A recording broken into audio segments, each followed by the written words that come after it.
Students, I welcome you again to our chemistry class. As you know, we are doing chapter second, that is atomic structure, and it's been a long time we have started this chapter, but why I lingered upon it, because I wanted to clear your basics. Okay, so the first three chapter of chemistry in +1 class are meant to make a base. That's why we cannot leave anything in those chapters. तो हम आपको पता है अब 22वां lecture आपको आ रहा है, और काइंड ऑफ अब मैं कह सकता हूँ कि इस चैप्टर के एंड पे पहुँच गए हम, और एक दो दिन और हम इसकी एक्सरसाइजेस करेंगे, फिर हम एक और अगला चैप्टर शुरू करेंगे जो है बच्चों पीरियोडिक प्रॉपर्टीज़। और ये जो पीरियोडिक प्रॉपर्टीज़ वाला चैप्टर है ना बेटा, ये भी लंबा होगा। इन सभी चैप्टर्स को मैं स्लोली आगे क्यों लेके जा रहा हूँ, क्योंकि आप लोग +1 में आए हो और आपके लिए कई बातें बिल्कुल न्यू हैं, तो ताकि वो आपके माइंड में रिटेन हो जाएं और आप उनको याद रख सको, इस करके मैं हमेशा कोशिश कर रहा हूँ कि आपको सारी बातें अच्छे से समझाऊँ। सो आज हमारा लास्ट टॉपिक जो इस चैप्टर का है वो एक क्वेश्चन की फॉर्म में है कि why half filled and fully filled electronic configuration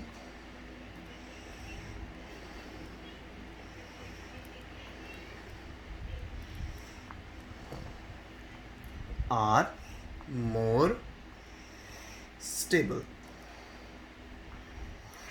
or why half filled and fully filled orbitals are more stable। तो बेटा जब भी हमारे हाफ फिल्ड ऑर्बिटल हो, फुली फिल्ड ऑर्बिटल हो, वो ज़्यादा स्टेबल क्यों होते हैं? तो सबसे पहले मैं आपको बताना चाहूँगा इसके पीछे रीज़न है। तो ये तो हमारा क्वेश्चन बन गया ना, तो इसका आंसर क्या है? तो वो लिख लेते हैं, हाफ फिल्ड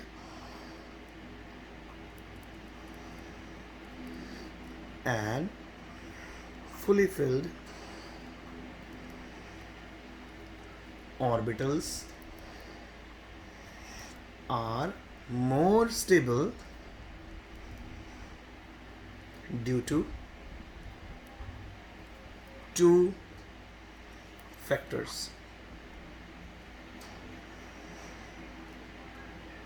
सो पहला फैक्टर है बेटा एक्सचेंज, पहला है जी सिमेट्री।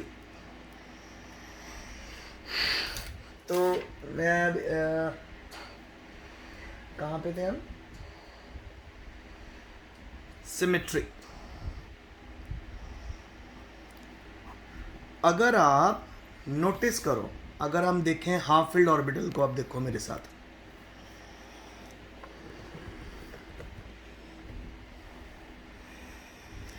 अगर आप कोई भी, जैसे मैं आपको 3D ऑर्बिटल दिखाता हूं, तो ये देखिए। सो यहाँ पे मैं आपको दिखाने वाला हूँ हाफ फील्ड और यहाँ पे दिखाने वाला हूँ फुली फील्ड। सो 3D 5 हाफ फील्ड होगा, तो उसमें होगा 1 2 3 4 5। इसी तरह अगर हम 3D 10 को बनाएं बेटा, तो उसमें 1 2 3 4 5 6 7 8 9 10। तो आप इन दोनों इलेक्ट्रॉनिक कन्फिग्रेशंस को बड़े ध्यान से देखो। आप इन दोनों इलेक्ट्रॉनिक कन्फिग्रेशन को देख रहे हो, आप नोटिस कर रहे हो कि कितनी सिमेट्री के अंदर इलेक्ट्रॉन प्लेस हुए हैं। जो अगर 3D 5 को आप कंसीडर करोगे, देखो उसके अंदर कैसे सिमेट्रिकली इलेक्ट्रॉन प्लेस्ड हैं। इसी तरह 3D 10 में भी इलेक्ट्रॉन आर सिमेट्रिकली प्लेस्ड। तो सिमेट्री लीड्स टू स्टेबिलिटी। जितनी ज़्यादा सिमेट्री होगी उतनी स्टेबिलिटी होगी। इस करके भी half filled and fully filled 2211, इसीलिए half filled and fully filled electronic configurations are more stable. ठीक है, तो हम लिख सकते हैं सिमेट्री leads to stability. ठीक है, due to this extra stability half filled and fully filled orbitals are more stable. तो बेटा सिमेट्री के करके, सिमेट्री होने के कारण जो हाफ फिल्ड और फुली फिल्ड ऑर्बिटल्स होते हैं वो बहुत ज़्यादा स्टेबल हो जाते हैं। यानी कहने का मतलब ये है कि अगर एक इलेक्ट्रॉन मूव करने से आपको half field electronic configuration obtain हो रही है या एक इलेक्ट्रॉन मूव करने से आपको fully field electronic configuration obtain हो रही है, तो बेटा हम इलेक्ट्रॉन मूव कर देते हैं पास के ऑर्बिटल से। जैसे फॉर एग्जांपल यहाँ पे 3d4 होता और यहाँ पे होता है 4s2, तो 4s2 से हम एक इलेक्ट्रॉन 3d4 में मूव कर देते ताकि वो क्या बन जाता 3d5, और जैसे ही वो 3d5 बनेगा वो हाफ फील्ड इलेक्ट्रॉनिक कॉन्फ़िगरेशन में कन्वर्ट हो जाएगा विच इज़ मोर स्टेबल। अब हाफ फील्ड में से इलेक्ट्रॉन निकालना भी बहुत टफ होता है। It is very difficult to remove electrons from half filled orbital और fully filled orbital. Y?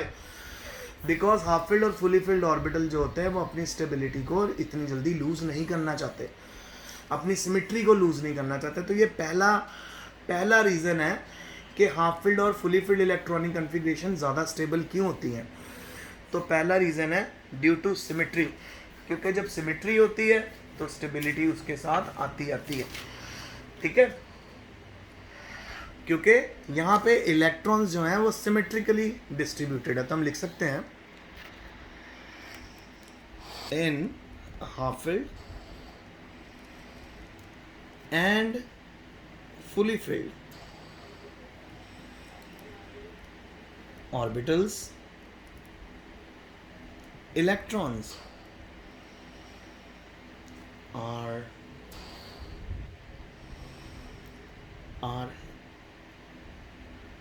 symmetrically, electrons are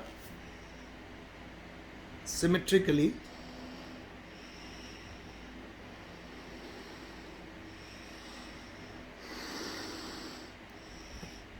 distributed। तो क्योंकि बेटा इन इलेक्ट्रॉनिक कॉन्फ़िगरेशंस में इलेक्ट्रॉन्स की सिमेट्रिकल डिस्ट्रीब्यूशन है, इस करके भी ये स्टेबल होते हैं। तो पहला फैक्टर है सिमेट्री, चाहे हाफ फील्ड कॉन्फ़िगरेशन हो चाहे फुली फील्ड कॉन्फ़िगरेशन हो, उनके अंदर इलेक्ट्रॉन बहुत सिमेट्री में प्लेस। अब देखिए अगर 3d5 में हम नोटिस करें पांचों इलेक्ट्रॉन एक ही डायरेक्शन में ऊपर की तरफ जा रहे हैं। 3d10 में 5 इलेक्ट्रॉन ऊपर की तरफ जा रहे हैं, 5 इलेक्ट्रॉन नीचे की तरफ जा रहे हैं, तो ये भी स्टेबिलिटी है।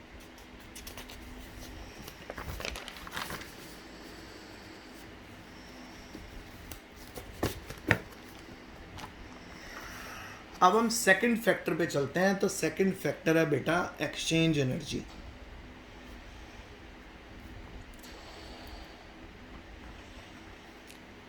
Exchange energy. So exchange energy को समझाने के लिए मैं आपके साथ क्रोमियम का डी ऑर्बिटल लेना चाहूँगा। क्रोमियम की इलेक्ट्रॉनिक कॉन्फ़िगरेशन होती है, क्रोमियम की ये 24 होता है ना, तो इसकी इलेक्ट्रॉनिक कॉन्फ़िगरेशन होती है 3d4 4s2। अब इसके आप ऑर्बिटल बना लो ज़रा। 5 तो डी में हो गए और एक एस में हो गया, तो ये 2 इलेक्ट्रॉन यहाँ डी में 1 2 3 4।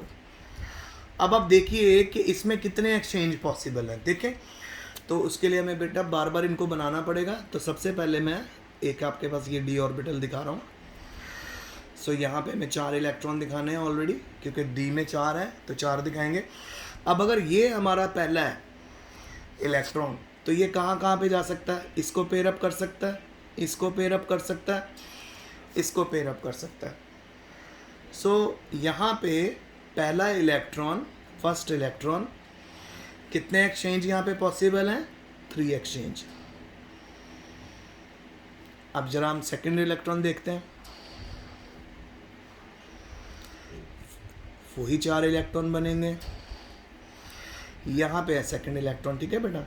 अब सेकंड इलेक्ट्रॉन कितने एक्सचेंज शो कर सकता है? 1 and 2। तो 2 एक्सचेंज। अब जरा देखें थर्ड इलेक्ट्रॉन कितने एक्सचेंज शो करेगा।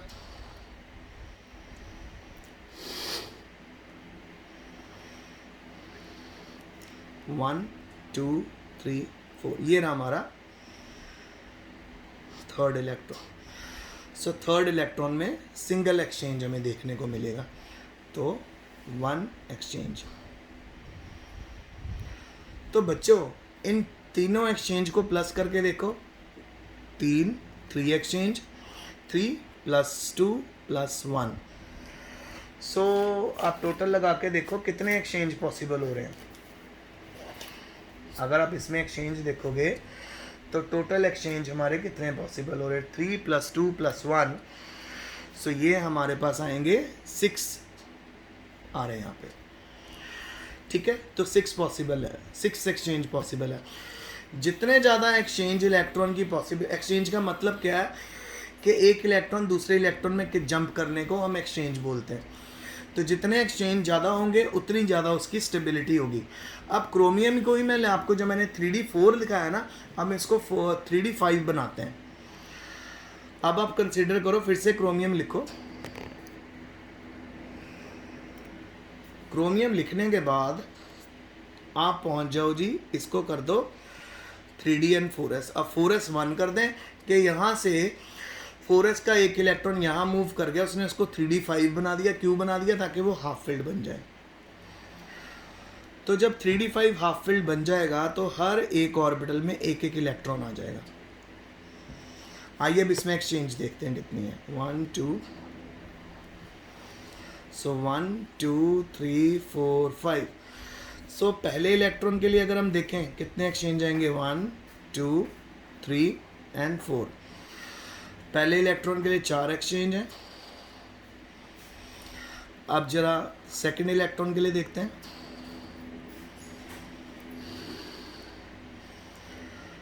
सेकंड इलेक्ट्रॉन के लिए 1 2 3। कितने इलेक्ट्रॉन पॉसिबल है, कितने एक्सचेंज पॉसिबल है, 3।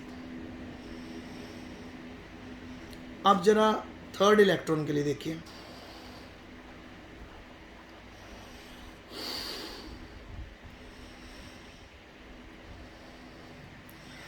थर्ड इलेक्ट्रॉन के लिए 2 एक्सचेंज पॉसिबल है। और अब जरा देखिए आप फोर्थ इलेक्ट्रॉन के लिए, 2 3 4 5। सो फोर्थ इलेक्ट्रॉन यहाँ है, तो इसमें एक ही एक्सचेंज पॉसिबल है। अब इन सभी एक्सचेंज को प्लस कर लो, 4 + 3 + 2 + 1, 4 5 6 7 8 एंड 9।